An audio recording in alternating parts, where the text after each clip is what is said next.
and like I'll be watching basketball and she'll just say, "Hey, are you paying attention to me?" And I'm always like, "What a weird way to start a conversation." Really? Tell me more. Yeah. I gotcha. Welcome back to Hoops HD, everybody. Uh, this is our Under the Radar podcast. I'm your host, Chad Sherwood. A little old school style, just me and David Griggs tonight. In our Under the Radar, where we talk about all the teams that we don't talk about during the Hoops HD report. Yeah, Did I that's get that about right? basically it. That's the definition of under the radar. You're not on the Hoops HD report. Under the Radar means the 22 conferences that are not regular multi-bid conferences, so none of the Power Four, Power Five conferences include the Big East. We also don't include the American, the A10, the Mountain West, or the West Coast Conference, Yeah. despite how disappointing the Atlantic 10 has been this season. Yeah. Uh, Everybody else is fair game for the show, correct? Yeah, they are. One disqualifier would be if a team were in either the AP or coaches top 25. While there's a smattering of teams that are getting votes, none are actually in the rankings. Or So, yeah, close to it. everybody fair game tonight. Yeah, and so what we like to do though is we go through these 22 leagues in alphabetical order, except for a feature conference. And I keep a little track of what conferences we featured so we don't feature the same one twice. And I keep one that I thought might be a little fun to hit on tonight, Griggs. Okay. As we get the screen share going, I thought we'd hit a little Metro Atlantic action tonight. Yeah, it's been a while. One of the more, I don't know if you'd call it a good story, a bad story. It's certainly Weird intriguing and story. bizarre, weird, is Marist. And if you pull up the team sheet here, This is their my strength of favorite. ske yeah, you see their tempo there, 334. Their strength of schedule is lower than that. This is one of my favorite profiles I've ever seen in my entire life. Yeah, Here it is coming up on the screen. The Maris Red Foxes, 29 games into the season, have not played anything but Tier 4 yeah. opponents. It's 19 games, but yeah, like all tier four. 19 games into the season, yes. Yeah. Thank you. 16 and 3 on the year. No non D1 opponents. So I mean I mean I know non D1 opponents get sorted into tier 4, but that is remarkable. They're not going to go all the way. It looks like the road game at Merrimack will get up into tier 3, but that should be And the Siena game is right on the road game at Siena is even right on that borderline right now, yeah. Tier 3, Tier 4 borderline. Go ahead. Yeah. But what can you say? And here they are in first place. A school that hasn't had that much, success recently. We kind of liked Quinnipiac coming into the year, but you know, they did just dump a game to Siena, and which was only their third loss of the year, and Quinnipiac is right behind them. You got them pulled up there. Quinnipiac no wins outside of tier 4, but literally like all of Marist's games are in tier 4, and that's Yeah, just but crazy. but Quinnipiac has losses outside of Tier 4. They've played Yeah, games there at least. yeah, Same with Merrimack, who's also tied for second. I'll pull them up here on the right as well. Uh, they have played games in those upper tiers and even have the win at Troy in the Tier 2. It's up in Tier 2 right now. yeah. But Oh, Marist and for those to follow along, up top there on the website, we have our survival board, our Hoops HD survival board, yeah, where we track who's clinched bids, who's still under consideration, who's auto bid only, or who's even eliminated. Nobody eliminated yet, except for teams that are ineligible. But last week we moved Marist from possible at-large bid to auto bid only.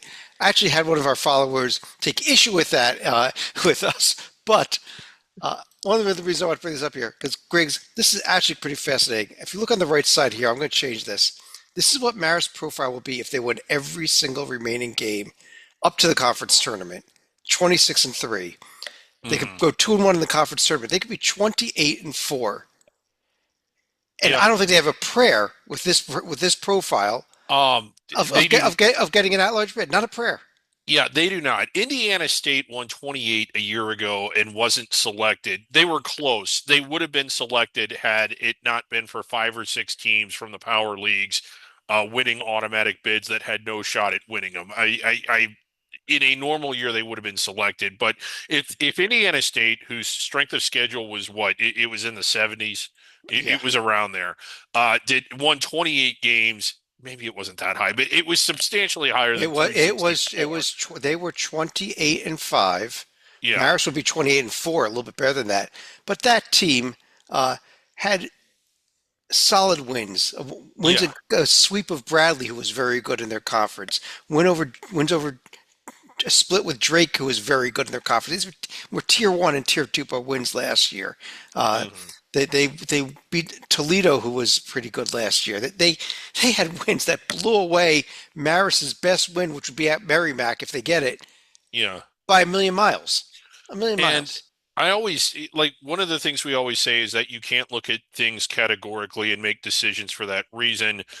You have to compare them to the rest of the field. But if you think that a 28 win Maris team would get selected without the auto bid, I challenge anyone to come up with one example in the last 20 years of a team whose strength of schedule was outside the top 300 that was even placed inside the bubble. Outside the top 360.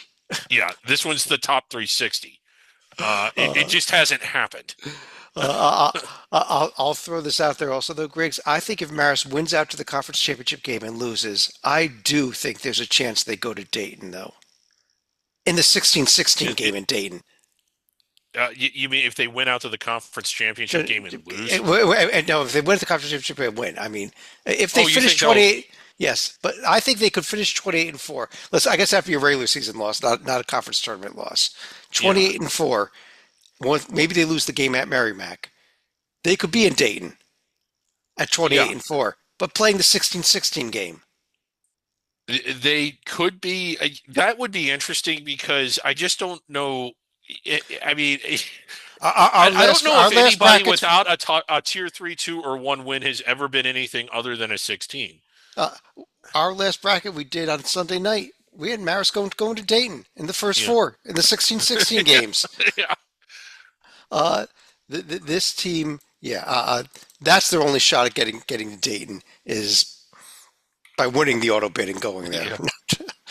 yeah, Uh, it's a great story, though. I mean, the record is yeah. great, but John Dunn obviously They're made zero effort to schedule non-conference games, and yeah. and he plays in a pretty lousy conference this season, unfortunately. Yeah, and I mean, we like this. We like this team. We like what they've done, and it isn't to backhand them, but like when you're when you're comparing them to other teams and where they're likely to be placed, there just aren't any. There just aren't any NCAA tournament teams with no quad one, two, or three wins ever.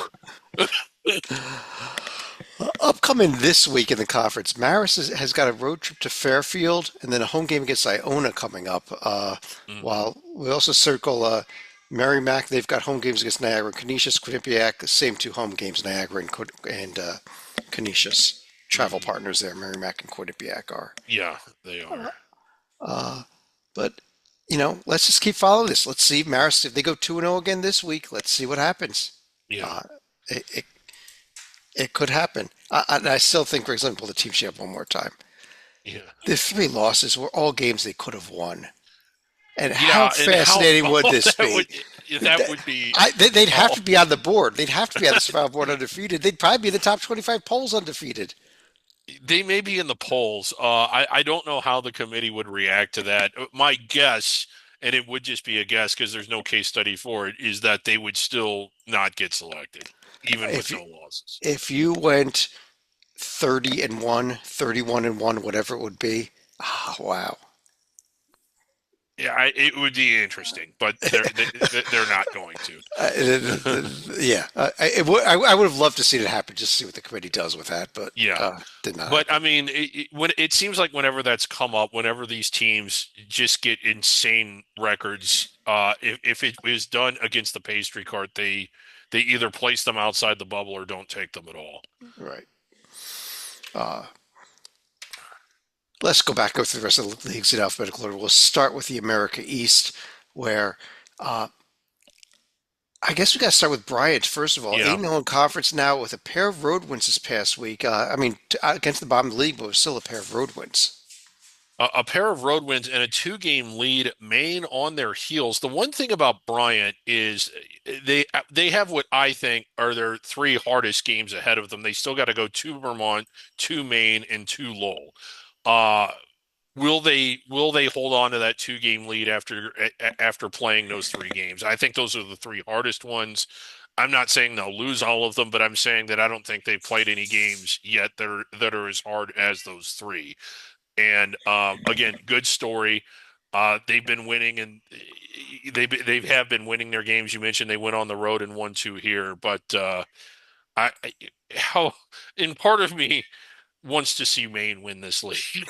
Yeah, Just no, but do. it would be neat for Maine. Maine got the win over New Hampshire. They did lose the game at Vermont. It's a really tough Yeah, place to win. Although Vermont had just come off a loss at Binghamton also, so Vermont not doing yeah, any favors for themselves to try to catch up with the top 2 teams in this conference. yeah. Maine, not their best shooting night in that game either. So, but This week ahead, Bryant is going to be hosting Albany and at Binghamton, while Maine will be hosting NJIT and UMBC. So I think we could see yeah, the standings stay the same next week, I honestly. think we will too. 2 more wins from Maine. I mean, 2 more wins from Maine clinches at least a 500 record in conference, and I don't ever remember that happening. Well, uh, where I looked into this a couple, I think last week. It's been about 30 years since Maine got to host a conference tournament game on their home court. This Yeah. conference tournament is played on home courts. They're in real good shape to get one of those top 4 seeds and Oh at yeah. least get a single home game. That should be fun watching a conference tournament game in the state of Maine. Yeah. I don't remember seeing one. I mean, I guess I did 30 years ago. I really don't remember it. Yeah. Don't either. Uh, uh, Briggs, over in the A Sun, where Lipscomb is one of a boatload of teams. So I guess 4 teams that have 3 losses. Game behind in the loss column, that Florida Gulf Coast team, which picked up a just a single win this week over Stetson. But I bring up Lipscomb because they've had the best metrics. We've liked them the best most of the season. And wow, they got a challenge tonight at lowly West Georgia. They almost lost that game. They did. They were behind for much of that game. Lipscomb, if you pull them up here, a little underwhelming lately. I mean, overall, they're having the best season. Their metrics are by far the best. But, dumping a few games recently that you would expect them to win, and I don't mean North Alabama. We kind of predicted that one, but The Eastern Kentucky game. Eastern Kentucky at home is just, I mean, that's one, you know, that's one that's kind of setting them back right now. I still like them. I still keep waiting for them to kind of wake up. I don't know if they're a little bit bored with their season, but they better get on board fast because the, they're in a race and it's a big deal. This tournament also played at campus sites, and the difference between 2 and 3 is huge. And there's a 4-way logjam tie for 2. And Gulf Coast, Queens is eligible for this conference tournament, by the way. So there's also that battle for fourth and fifth, and you don't want to be in fifth place and have to go on the road for this tournament right? completely. Yeah. Jacksonville right in there. Big rivalry game, the Rumble, the River City Rumble this weekend. So that was a fun one. But Gulf Coast has won 7 of 8, and are they, while they don't have the metrics because they weren't as solid all throughout the season, are they the best team right now? I think they are playing the best, and while I've been kind of penciling Lipscomb into my fields just because I thought they were the best team, that might change when I do my next bracket. Yeah, Especially because we'll take a look at what's going on here tomorrow night. Uh, there it is. Gulf Coast is hosting Eastern Kentucky, while what's Lipscomb doing? They're at Queens over the weekend, and that's a so tough game. That's a big one. that is a big one. Yeah, If Lipscomb can't win that game, I think they're done. They may be done in terms of the regular season crown, and now they're just going to be fighting for at least one, yeah. if not 2, home games in the conference tournament. I agree. Uh, Over in the Big Sky Conference, uh, Northern Colorado up there at 9-1 did bounce back from their first conference loss of the season with a pair of wins this week, though being Northern Arizona and winning at Idaho State, Yeah. uh, and starting to cruise a little bit. Although Montana started to come a little bit, they had a 2-0 week as well. Yeah, Northern Colorado has won going back. They've won 11 of their last 12. That goes back to even before conference play, just the one hiccup. And they go to they go to Montana tomorrow in a very pivotal game. I don't think anyone else is going to catch these two. And while it doesn't mathematically clinch anything, I think if Northern Colorado wins that, they will have had the sweep against Montana, if I'm not mistaken, and uh, they'll have a 2 game lead on top of that. I think that basically decides first place. Yeah, this game is actually at Northern Colorado Oh, tomorrow excuse, night. it's at Northern Colorado. Yeah, Yeah, they already won at Montana in a dominant fashion, so they win this. I think you're right. There's no way anyone's catching them. Uh, yeah. but let's go back a second here to the standings for this week because we also had a fascinating game on Saturday. If you watched last week's show, Griggs made a comment. Idaho and Idaho State are playing each other this weekend. I think that might be a rivalry, but I'm not sure what it is. Oh, Something along I'm those sure lines. now. I am Uh, absolutely positive now. Congratulations to Idaho State, the Bengals, with their win over the Vandals and taking the King Spud Trophy for the year. That, that's real. That is absolutely real. King Spud. It's not the hornet's nest, but oh my God, it's got a crown. It's amazing. This actually was an old trophy they played for years. They lost the original. They did a 3D printout to make the new one, and just a couple of years ago restarted up the trophy game. So this is one of my new favorite trophies, King Yes. Spud. How had we never heard of this before? Well, you asked about it last week, Yeah. Griggs. We found out. Yes. Uh, Yeah. To all big our Idaho viewers, thank you for filling us in on that. Over in the Big South Conference, well, UNC Asheville actually didn't even have a game in the last 7 days, and they are technically in first place. High Point did have a nice week, a pair of road wins, just pulled one out tonight at Radford at a close one. Yeah, and again, it was at Radford, maybe sweating a little more than you would expect. High Point just seems like they have way more talent and way more pieces than the rest of the conference, and you can't put them down too bad. They're in second place. They're 8-2. That is really good, but they've played 2 fewer games than Asheville, and which constitutes Asheville might have a chance to Uh, to Asheville's catch them. played 8 games. They played two more than Asheville. Yeah, I Yeah. misspoke. I've been drinking too heavily. Um, but again, big one coming up this weekend. And is this similar to the Big Sky? Does the winner of this game, if it's Asheville and they get 2 ahead of them in the loss column, even though they got to play 2 more, are they sort of running downhill for that first place spot? Well, and Asheville already beat them at home They earlier did. this season, so now Asheville not only has the 2 game lead, but they also have the tiebreaker if they can win this game. I think you're right. This game Saturday could be for the conference regular season title. Yeah. Uh, So and Asheville, though, does play tomorrow night. The home game against Gardner Webb could be a yeah, bit of a trap game. Also, they don't want to make sure they don't mess up in right. that one. And for our viewers, the first place team hosts the tournament. Is that correct? Or is Absolutely it not. campus? It is not correct. Okay. No, it's. I believe they're It's playing this one in Charlotte. it's in Charlotte. That's right. Okay. They've been They've doing done that for a that in few the years. past. Yeah. Yeah, Okay. yeah. But the first place team does get to wear white through the whole tournament. Yeah, that's all they get because it's a standard seating bracket. Over in the Big West Conference, we've been following the UC Irvine and UC San Diego stories all season. They go combined 3-0. San Diego only played one game this week, but uh, Yeah. they do what they need to do this week. Yeah, Irvine, they needed overtime in the black and blue rivalry, but they found a way. they did, and that was kind of surprising. I mean, that is a big rivalry. It's one of the bigger under the radar rivalries out there, but they're so much better than Beach this year that it was a little surprising to see them sweat like that. How about UC San Diego? I know they're a better team than Hawaii, but it's still tough to go all the way out there. It's hard to win at Hawaii, and they did it. So let's well, Irvine is the better team. While they seem to have the better track to it at large, you see San Diego also very, very good, and we get round two this weekend. Yeah, here is. Oh, sorry, that's the wrong team. UC Yeah, Irvine there on the left, UC San Diego on the right. Yeah, and that UC Irvine profile, especially if they get this home win this weekend over San Diego, that's a very interesting profile should they need an at-large bid. I think they're going to get it. This is if they're an outright first place finisher and their metrics are that good and they've won that many games away from home, which you got to factor in that unless they absolutely fall apart, they've got a chance at 1, 2, 3, 4, 5 more true road wins and even more neutral wins in the conference tournament on top of that. I mean, it would just be a ridiculous number of wins away from home, and I just think based on that alone, the committee would take them. Uh, San Diego, before that game in Irvine, has a bit of a trap game tomorrow night at home against a really good UC Really good Riverside team Riverside that team. Yeah, already beat both them and Irvine on the season. yeah, They haven't played as well on the road, so I think San Diego should be able to win this game.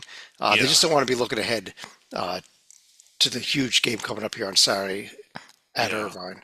And San Diego, very recently a transitional program, so a lot of success early, and This is their first year eligible for the NCAA tournament this year. yeah. And man, what a story they've been. This is such a fun league. It's such a tough league. While UC San Diego and UC Irvine have the best overall profiles, Riverside is good. Santa Barbara, a little disappointing, but stacked with talent. Northridge, an unusually good year. A program that's been really good in recent years. I just, this is just a fun conference. I lose a lot of sleep because of this league. Yeah, tomorrow night, Thursday night, staying up late to watch Big West Yep, basketball. we are. Coastal Athletic Association, and I kept wanting to believe that this Charleston team was just biding their time and was going to get moving here, Griggs. After Monday night, when they went to William and Mary and lost by 15 points, I'm ready to look a different direction. I'm not sure if it's Towson or if it's UNC Wilmington, but both those teams are playing such good basketball right now compared to Yeah. some of these other guys. Yeah, so CFC, this was just a wildly weird and interesting game. Led early, then it was close, and then William and Mary just they go on these spurts if you've watched them, where they typically just won't miss.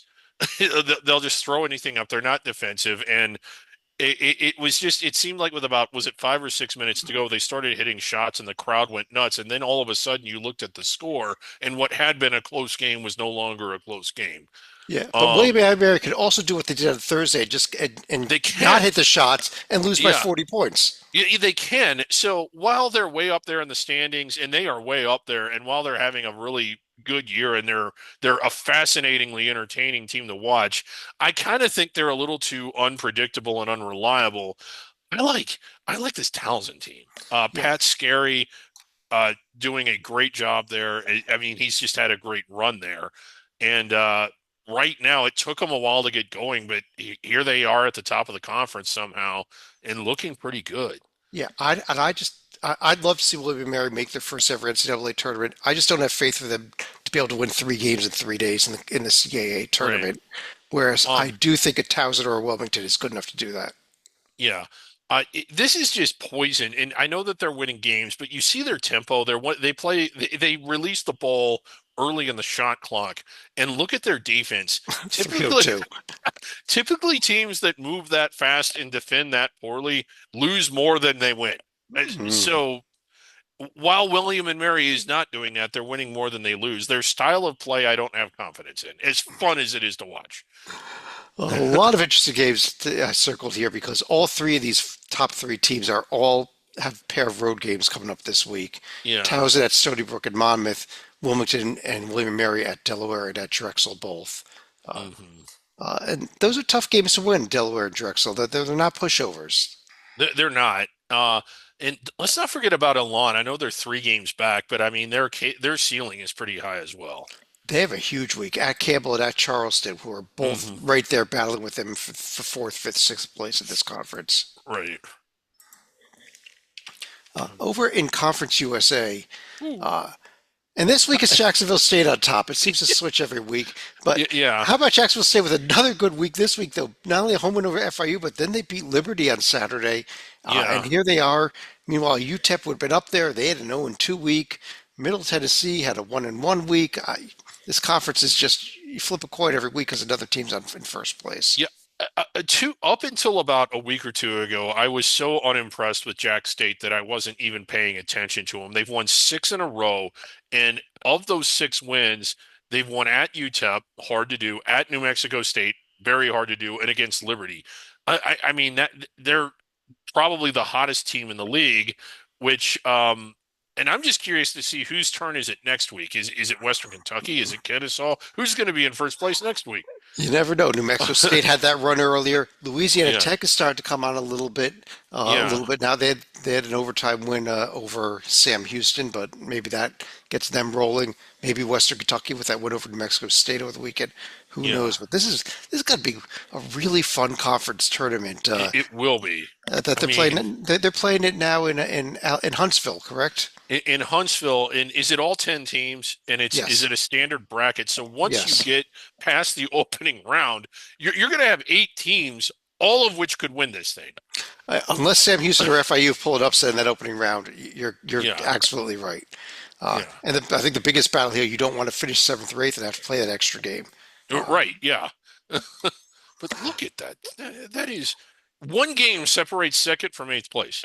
And how about these games tomorrow night? Three of the games that I'm going to be paying most attention to all night tomorrow night are Middle Tennessee Jack State, La Yeah. Tech Liberty, and La Western Tech Kentucky Liberty. Kennesaw. Yeah, and I mean, just tomorrow night, this whole thing, I mean, the turmoil could flip again, and then all of a sudden we've got, somebody like Western Kentucky jumping way, way, way up the standings.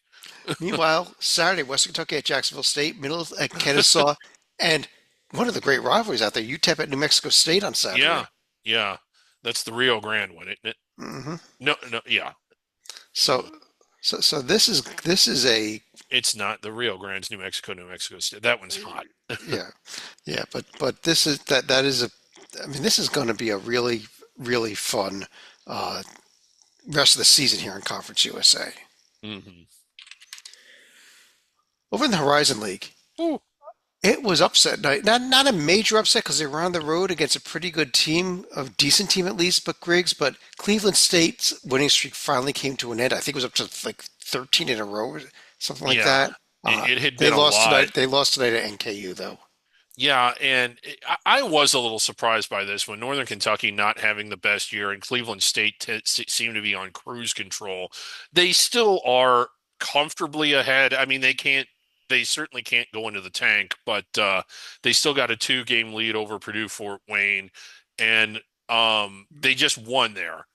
So you figured in looking at Cleveland State that most of their hard games were behind them, and they were just going to coast right on through, and then they go and lose tonight. I still like them better than anyone else. I still think it's their league to win. I still think they will finish first, but kind of a surprise tonight. And to our fan out there who's been championing us putting Cleveland State back under consideration on the survival board, if we even were going to Once you're consider off, you it, can't go back on. You can't and go if we back even were going to possibly on. consider it, not after tonight, sorry. Yeah, But I still think they're easily the favorite. The conference tournament is on campus sites for the first couple rounds, then goes to Indianapolis for the semis and the finals here. yeah, So you do want to finish in one of those top four seeds, at least get a home game like Milwaukee or Morris Robert. yeah. Morris Robert, Yeah, it but is Morris Robert, in so case you were wondering. yeah, the survival board, Chad, it's batting 1,000. It's never been wrong. Of the 68 teams that will make the NCAA tournament, they're all currently on the survival board. They're among the 364 that are on there. You're absolutely correct. Yeah, Uh, Cleveland State this week is going to be hosting Milwaukee and hosting Robert Morris or Morris Robert or whatever you want to call him. So those are the games you want to circle. Uh, yeah. but over in the Ivy League, Yale, big win at Princeton. Big win. Didn't slip up with a road trip the next day at Penn, and here they are in control of the conference almost, I'd say. Yeah, if you, let's pull them up because they're kind of interesting. Their metrics are sort of, or there's a lot of separation metrics wise. They still just have the 1-game lead. Not enough to get inside the bubble, I don't think. Maybe I could make a case for them if I really had to, but it would be hard I to don't think do. you Yeah. could. But this game against Cornell coming up is hugely pivotal in the sense of who's going to get the first place team. Now, again, 4 go to the conference tournament. I don't think the loser of this game is in any real danger of not being one of the teams that gets to go, but it's still a really big litmus test. And how good is Yale? And while their metrics may not be there, they've been impressive. I think they're one of those teams that didn't get going right out of the gate, but they're going now. And if I'm a 5 seed and I run into Yale on the 12 line, I'm not happy. I think I'd rather play somebody on the 9 or 10 line. I agree with you. This Yale team is, I think this is going to be a dangerous team, but they do have work to do. They have not yet played Cornell. This is their first game against them. Yeah, They win this, the conference race may be over. They yeah, lose this, we're going to they're go all tied. the way to the end. We're going to go all Yeah, the way to the end to determine who that one seed is. Conference tournament being played at Providence at Brown's home court. Brown hmm. among the battles, probably a 14 battle. I think Princeton will probably be in the conference tournament. Oh, I I think think so too. there's Yeah. a big going to be a battle there. Dartmouth, Brown, Harvard, maybe even Penn for that fourth and final spot. Yeah, Columbia is such a great November.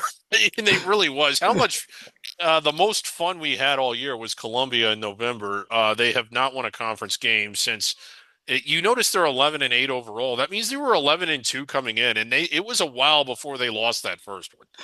Oh, yeah, it's a shame on that Columbia team. Yeah. It was fun back in Yeah. November. Uh, it'd be a miracle for them to even make the top four at this It- point. yeah. I mean, they're 2 games back, and yeah.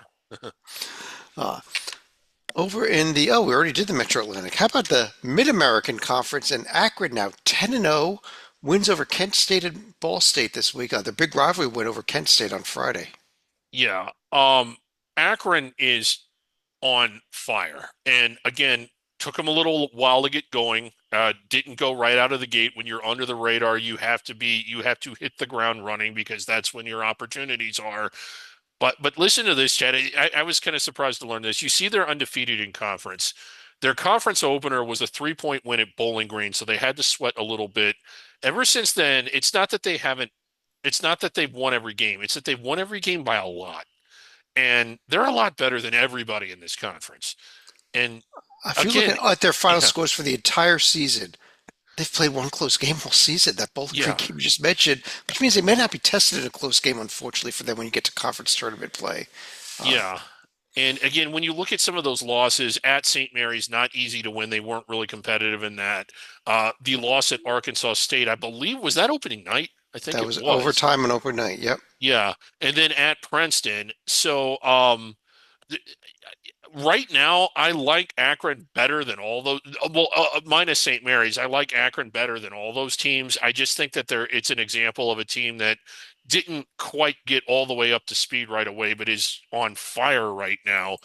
And again, if you're a 5 seed, a 4 seed, and you're matched up with Akron in that 5-12 game, I'm not happy. I'd rather play a 9 or a 10 seed. Uh, Griggs, up here in the past results, we've been tracking pretty much all season because they were played on a lot of them were played on opening night. The fact that the Yeah, Sun Belt had an 8-4 lead over the MAC in the Sun Belt MAC Challenge, which is yeah, a 24 games total. Well, finally, this yes. weekend we're back at the other half of the challenge series here. So Hmm. we have non-conference games in the Sun Belt and the MAC this weekend. That Akron team we just mentioned is going to be hosting a pretty good South Alabama team. We have Yeah. Arkansas State is going to Kent State, who Kent had a great start to the season, did trail off a little bit recently. Miami, Ohio hosting a pretty good Troy team as well, among other key games of this weekend. Yeah, Miami, Ohio also having a much better than expected year, just a game back. But the one game they lost was a blowout at home to Akron. To So, Akron. yeah, Hey, yeah. yeah, I do love what Miami's been doing so far this season, It's Travis Steele doing a great job. and we'll see this weekend. Number one, what happens with the rest of the challenge, and then we get back into regular season play on Tuesday. Akron hosting Western Michigan. Miami, Yeah, Ohio, really good game here Tuesday night, hosting Toledo in a second place battle. yeah, that is a good one. Uh, how about the MEAC? Yeah, how about Norfolk State sort of getting their head? I mean, they were rather unimpressive in their last couple games, but they did win them both. Had to kind of sweat out both of them. Actually, I forgot they needed overtime against South Carolina State. And Barely got that a one. buzzer beater to beat NC Central. Yeah, Yeah. So I don't know if they're just sort of sleepwalking or what, but I still think that they're better by a lot. Just look at the overall record. My God, in the metrics, nobody within 100 of them. It's their conference to win when they show up and decide they want to play, which hopefully they will in the conference tournament. This is a team that I think we've discussed this before that they can get inside the first four and avoid the play-in game. I had him on the 15 line the other night. Yeah, and maybe even get above the 16 line. Uh, this week They're taking the week off. They're gonna Yeah. relax. It's okay. Don't worry Yeah, about it. not much action this week at all. So, One game Monday night, Howard at Eastern Shore, NC Central at Howard on Saturday, and South Carolina State hosting Mid-Atlantic Christian on Saturday. So that's what I'm circling. yeah, I can't wait for that one. That's at South Carolina State. I've called and there's still tickets available. Uh, they'll probably let you in for free. Yeah, Don't quote yeah, me on that, please. yeah, Missouri Valley Conference, and this has been one of the great stories of all of college basketball this season, Griggs. This Drake team who lost yeah. everybody, brought Well, in a D2 roster, a new head coach, and here they are, 21-2 overall, with just and they could be 23-0. Honestly, they both those games they yeah. lost, they really could have won. Yeah, the Illinois Chicago game, I believe that was New Year's Day, kind of a bit of a surprise, really. And then, followed that up with the loss at Murray State. So just a bad, Home loss to Murray yeah, State. yeah, at home. And, so there, a bad week the first week of 2025. But outside of that, they've been really good. That K-State game might be aging really well. Kansas State on fire now. Now the committee's going to know that Kansas State was not that strong when they went and beat them, and it wasn't in the Octagon either. I think it was K-State's home game, but didn't they play it in Kansas City? The definition of a home game doesn't necessarily mean your own court. So even though it says at K-State, I was played at the T-Mobile Center in Kansas City. Yes, you're yeah. correct. And but I still think they're going to get some credit for that. We said this about UC Irvine. If they win out or come close to it, which they can, I think most of their hardest games are behind them. They do go to Northern Iowa. That one will not be easy. I And think they, you got Bradley and URC at home. I mean, URC is a yeah, revenge game, and Bradley is the second best team in the conference still. yeah. Bradley, not a good week this week, but I think that they have a path to land inside the bubble, and if they continue to play like they have been, I think they could even drop one more regular season game and still get selected. This is So you're talking about two more losses, a regular season and a conference yeah, tournament loss. yeah, which would put them at something in four.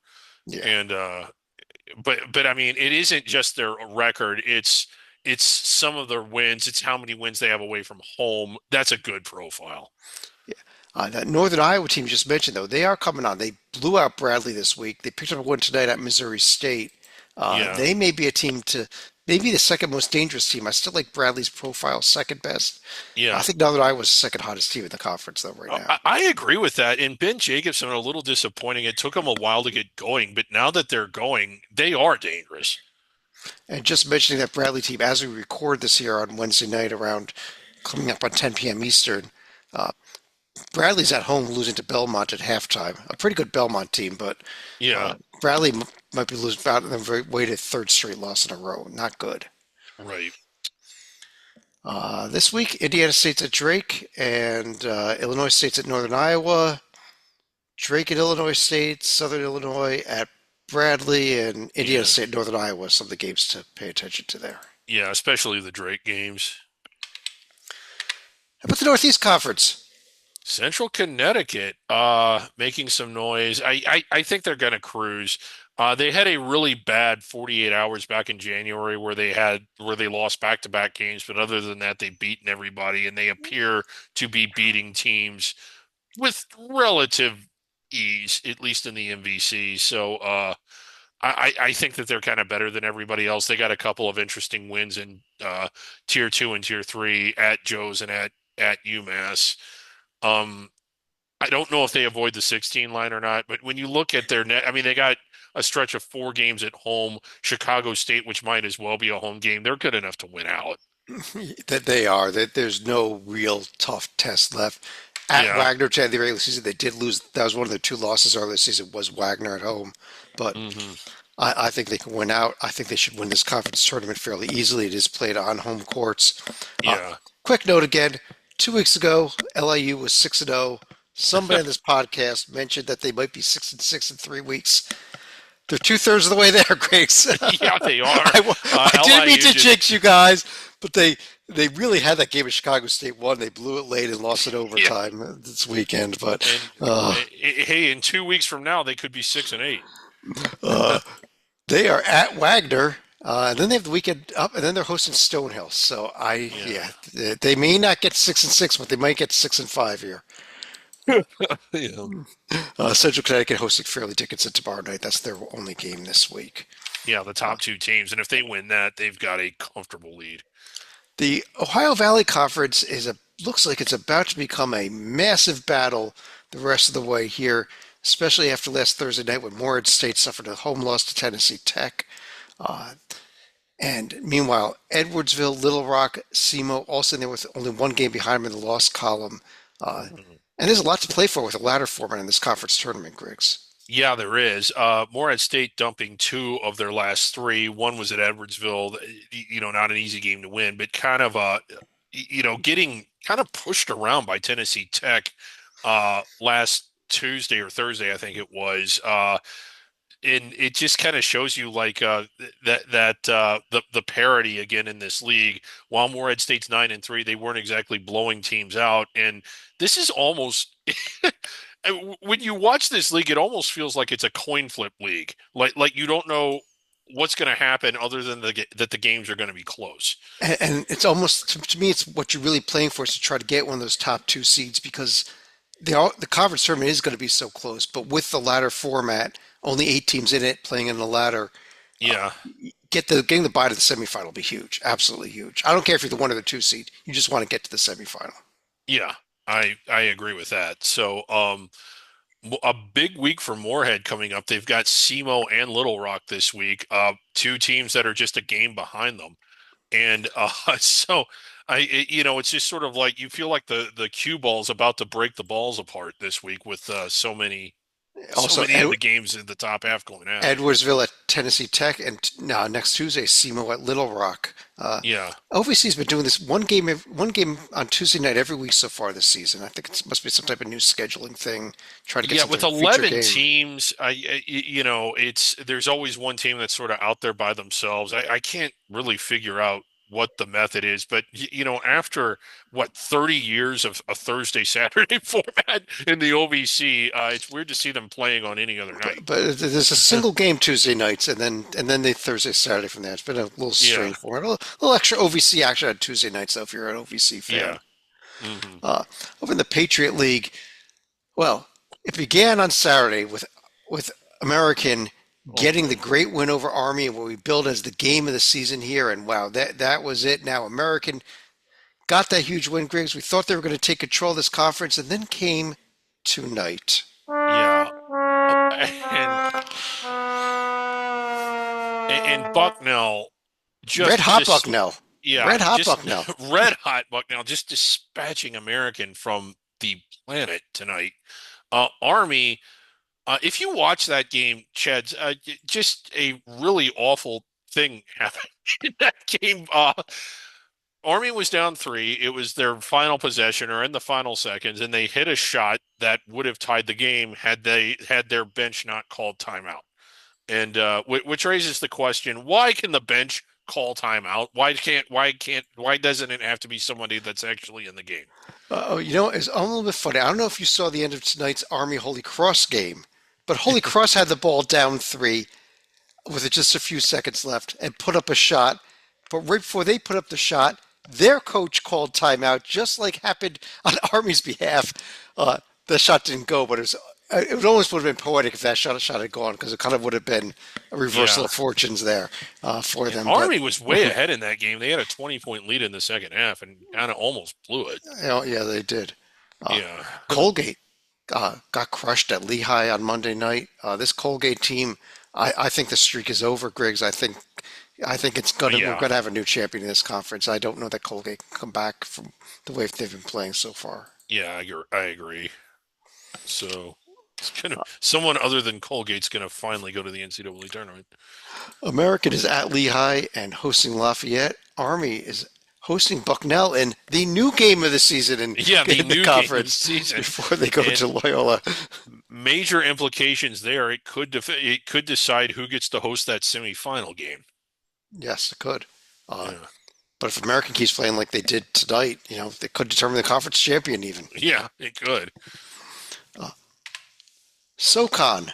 Uh, Samford tonight took care of Mercer. Yeah. Chattanooga and Greensboro also both won to keep pace, but Samford is still up a game in the league. Yeah, and I really like this Sanford team, and it's hard to not like this Sanford program after losing what was by far their best player a year ago, and still rebounding and reloading and doing as well as they're doing.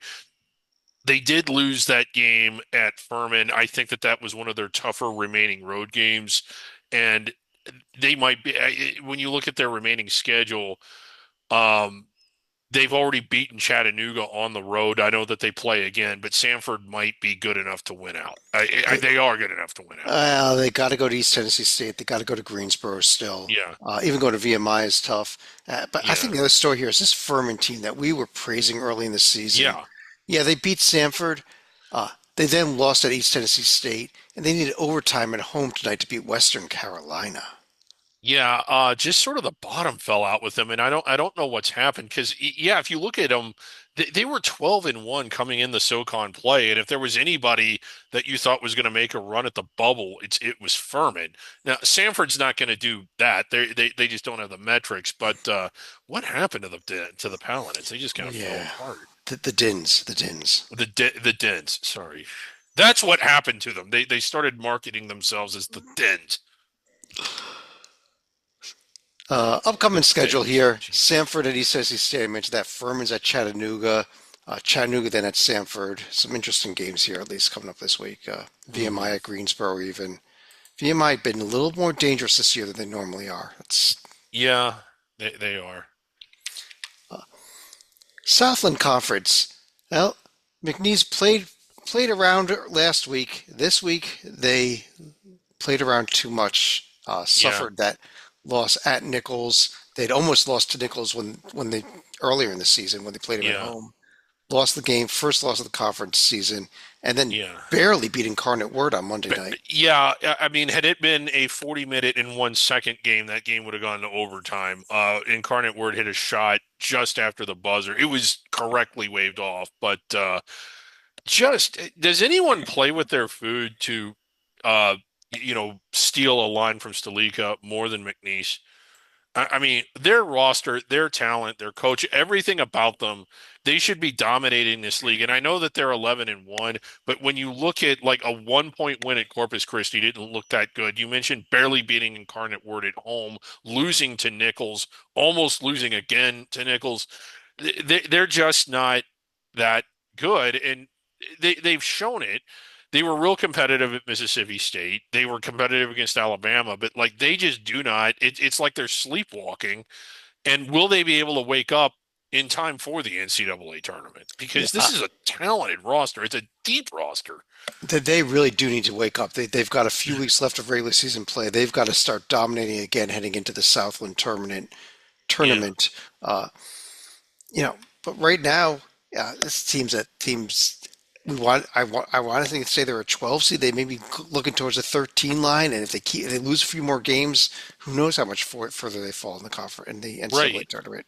Yeah, and when you think about it, if you can position yourself on the 12 line, which we thought McNeese was good enough to do, and we thought they had the roster, they can win a game. They can win a 5-12 game. Yeah, you don't want to be down on the four line or on the it's having to Yeah, play a four seed or having to play a three seed. A right. lot more difficult. Uh, Hmm. they got a pair of home games this week: Northwestern State and East Texas A&M. They should go Hmm. 2-0, but Yep, they should. SWAC. How about those Southern Jaguars knock Yeah. off Alcorn State, followed up with an overtime win over a Jackson State team that had been pretty good in conference play so far. So nice week for them. Yeah, nice week. 2-game lead over Texas Southern now, and I think they're running downhill. But They can win the league. the story in this conference this Oh week, yes. though, Oh yes. The was the story city is of Pine Bluff, Arkansas, where Mississippi Valley, who was rated 364, still 364 in the net, went to Pine Bluff to take on the 363 team, picked up the huge road win, and then Tuesday night, Pine Bluff took down Texas Southern, the second place team, as to bounce back from that. So the number 363 and 364, the two worst teams according to the net in the entire nation, both won games in Pine Bluff, Arkansas this week, Griggs. Well, I mean, it's just a special place. And it Pine really Bluff. is. It's the city of miracles, and that was well, Mississippi Valley and Pine Bluff. We knew that that was major centenary award implications. Pine Bluff beating Texas Southern was jaw dropping, perhaps one of the bigger surprises all season long. Of course, I gotta give a shout out to Pine Bluff. They stream their games on a YouTube without any announcers. So turning the volume on doesn't do anything for you. You can hear the Right. sound in the building, but and the scoreboard and the clock are way lagged behind. It was very difficult to watch. I mean, But it is a beautiful you broadcast. kind of have to I mean, guess what the scores are, maybe keep score yourself or something. But yeah, Fisher Price would be an advancement in the scorebugging technology, but that's why we love it. Uh, this week, Southern, they have a road trip to Alabama A&M and Alabama State. The Alabama road trip this week, so we'll see how they do there. Uh, Mississippi Valley at Jackson State and Pine Bluff both at Jackson State this week. Jackson and Mhm. Alcorn State. Yeah, Uh, Summit League. How and how about the Tommies? yeah, Get that nice win over North Dakota State on Sunday. National TV game too. yeah, it really was North Dakota State a good team. The Tommies going there and winning, and again, one of the better stories in college basketball. I know it's under the radar, so it isn't going to resonate with that many people, but a transitional team, and then a transitional team with an asterisk, seeing as how they're coming up with D3. I think, Chad, nothing against Omaha. They've been on fire, but I think St. Thomas has clearly proven that they're the best team in this league. And it's sort of irritating. I know the rules, they are what they are, that they won't go to the NCAA tournament because as a fan of the sport, if you, would you not want them to be eligible for it? I would. Now, they will be eligible for the Summit League tournament if they win it. The auto Yeah, bid goes to the highest seeded team in the conference. So with Omaha 2 games up on everybody else, Omaha is going to have an extra chance to win the auto bid because not only can they do it by winning the conference tournament themselves, they can do it by having the Tommies win it for them. yeah. And South Dakota State, or excuse me, North Dakota State, like one of a fantastic team offensively, a good shooting team, but just kind of, shooting themselves in the foot a few times this year. I really Yeah, thought that would be who would win this league, and they're 5-4. They're barely above 500. yeah, they had that loss Thursday at home to South Dakota State, who might now be the team that, Yeah, if it's not Omaha, they might be the team to pay the most attention to. yeah, Uh, Upcoming this week, huge game actually. St. Thomas is at South Dakota State, yeah. That's a while big one. Omaha is going to be hosting both the North Dakota schools. Hmm. Over in the Sun Belt Conference, Wow. first of all, we have the other half of that Sun Belt MAC challenge, but uh, I guess we'll start with Arkansas State. They are now nine Yeah. and two. They did win their only game this past week at Texas State. Were they playing tonight or were they off tonight? I I think they're playing thought they right were. now. Oh, they are? They're up two at Marshall early in the second half right now as we record this. Okay, yeah. They should get that one, but again, in the Sun Belt, you just never really know what you're going to get. And if Marshall wins that one, they pull within a game of them. I was about to make the point that I thought most of Arkansas State's toughest games were behind them. I mean, they still got some challenges ahead, but with the 2-game lead, Kent State obviously not a conference game.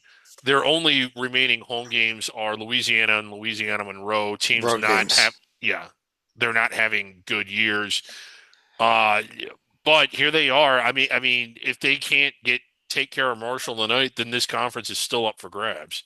Well, probably the team that we look at the most behind Arkansas State all season was the South Alabama team. You mentioned Louisiana Monroe, not a tough game. Louisiana Yeah, Monroe played South Alabama back-to-back games for weird scheduling quirk yeah, and swept them. yeah.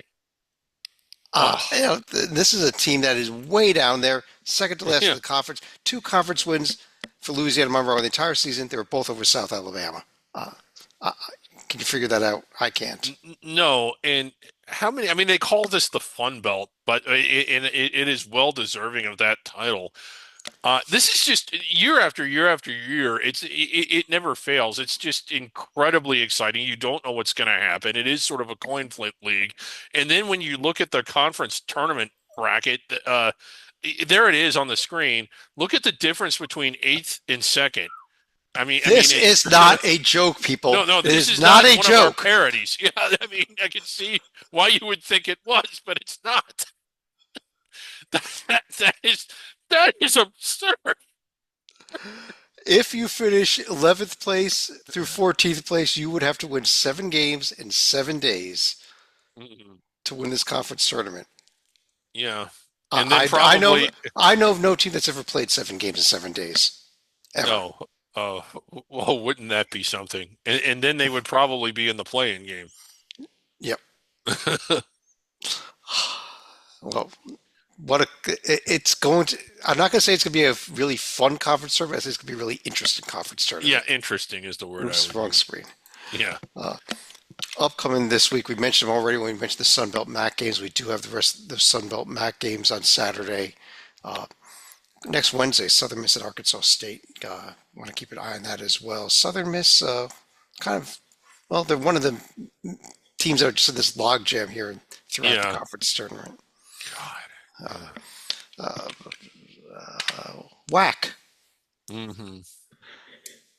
How about And those have the Lopes? Not only beating Seattle, but then following it up with a pacing of Utah Valley on Saturday.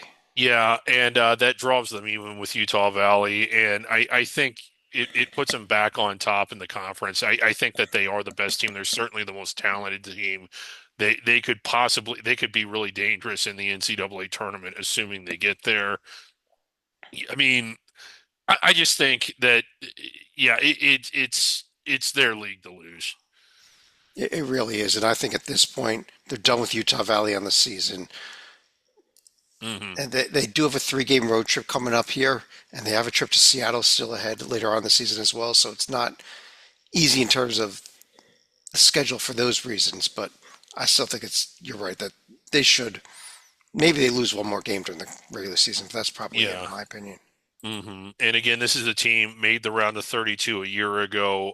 Gave Alabama a hell of a game. It was actually sort of a rock fight. Alabama went on to the Final Four, and a lot of that team is back. If anything, I think as good as that is, 17-5 overall, I think we were expecting a little bit more out of them, but it doesn't. I mean, if they get into the NCAA tournament, they're just as dangerous as they would have been either way.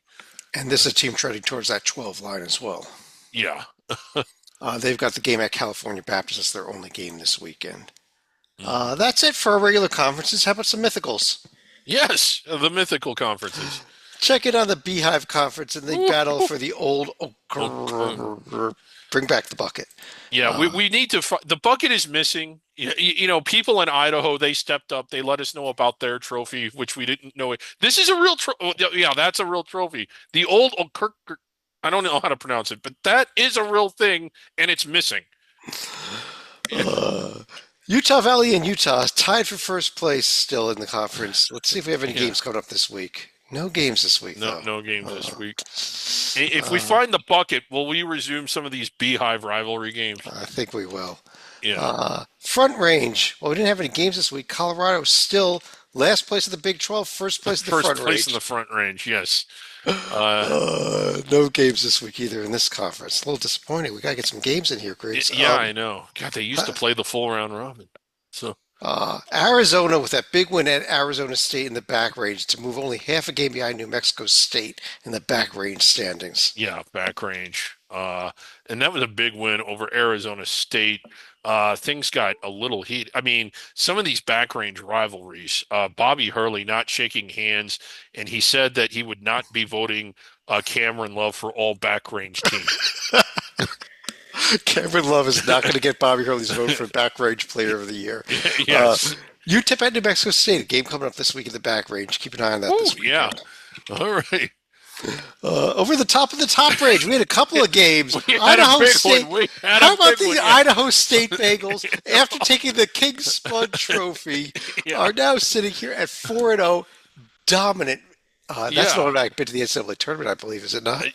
Well, it's a mythical bid to the NCAA tournament. Yeah. No games this week, though, unfortunately. Yeah. And our newest Per our Perhaps newest our most conference, far-fetched. uh, Um, UCLA with the win over Oregon, now 6-0 and dominating the Conference of Champions right for the time being here. yeah. Take a look. I think we had a couple games this week. Colorado at Utah. Uh, Colorado, despite their winning the Front Range, is Yeah. 0-3 in the Conference of Champions as well. Yeah. I don't know how you win one conference and lose the other at the same time, but Yeah. but congrats to the Buffs. They're finding a way to Yeah. do it. And And it would just be was great. Oregon State also. Yeah, and we conference it is just a mythical league. It's a pipe dream, but could you imagine a world where all these teams were actually in a real conference? I I mean, don't know. That'd be crazy. yeah, it'd be Absolutely crazy. crazy. Yeah. Oh, actually, this will be Utah's first conference game this week also. So congrats to them finally getting the Oh, action. yeah, finally. Uh, Top 10 list. Yes. Our colleague John Salika voted on this as well. Top 10 teams here. Give us some honorable mentions. Did not quite make the top 10. St. Thomas, Cleveland State, Marist, and Liberty. Got a little bit of love. Didn't quite make the Yeah. top 10, though. At number 10, how about McNeese? Yeah, Hanging in there. barely Despite the hanging loss. in there. They were my 11th team. I actually deleted them and voted St. Thomas as my 10th. At number 9, Arkansas State. We just Yeah. discussed them in the Sun Belt. Hmm. Number 8, the Lopes. Lopes back on top after the blowout win. Tied for 6 between Samford and So Akron. Two really two good really teams good there. teams. Yeah. Number 5, how about Yale? Moving up the Yale list. moving up, yeah, and it got if they beat Cornell, they're steamrolling. They may jump over Bradley, who's in I fourth if think, they beat yeah. Cornell. Hmm. Bradley's heading in the wrong direction. In fact, as we Yeah, they record are. this, they are still trailing in the second half of that game. Although Arkansas State is now trailing as well, so Yeah, who knows? Uh, UC San Diego coming in at number 3. yeah. Number 2, and this was the first week. This team actually got one first place vote, but ended up in second place. The Drake Okay. Bulldogs. Drake, yeah, I could see. I I voted vote. him second place. I voted them number 1 for the first time in a Yeah, while. That's how good I think this team is. How credible story it is, despite how good the number 1 team is. No surprise. yeah. The UC Irvine Anteaters. Hmm. On that note, I guess we should go to any other final thoughts. And not, let me start with my own final thought here. I just want to Sure. give a quick non under the radar final thought. Quick shout out to Dick Vitale. Everyone who's been following him know Yeah, the struggles he's been going through with his cancer that he's beaten, and then an injury where he fell. Just was announced this Saturday, 6 o'clock. He's going to be calling the Duke Clemson game on, I assume it's on ESPN. So congrats that he's finally getting back on the sideline. Be good to hear his voice. It's been a long time since we've heard him on the call of the game. yeah, and I've always been a fan. I know that there's people out there, and I understand that where he kind of got on their nerves. He kind of played the role of a clown, some would say, as he was doing the games. I didn't think of it that way. I just thought he was just that passion. I thought he was wearing his emotions on his sleeve. And one of the things about Dick Vitale that might get lost is just how unbelievably knowledgeable he is about college basketball. And it's not an ACC homer.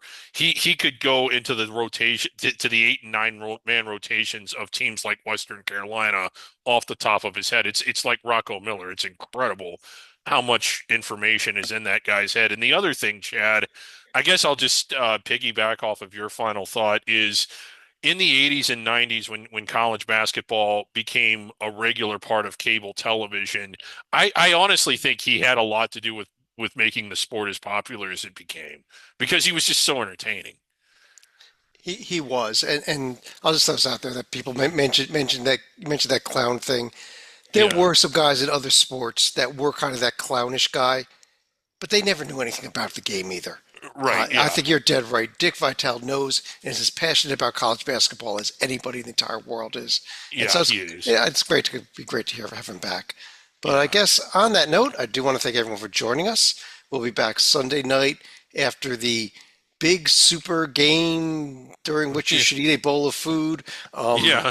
that with our Bracket Rundown Show, Monday Night Hoops HD Report, next Wednesday, another Under the Radar. Until then, on behalf of David Griggs, I'm Chad Sherwood. Talk to you again real soon.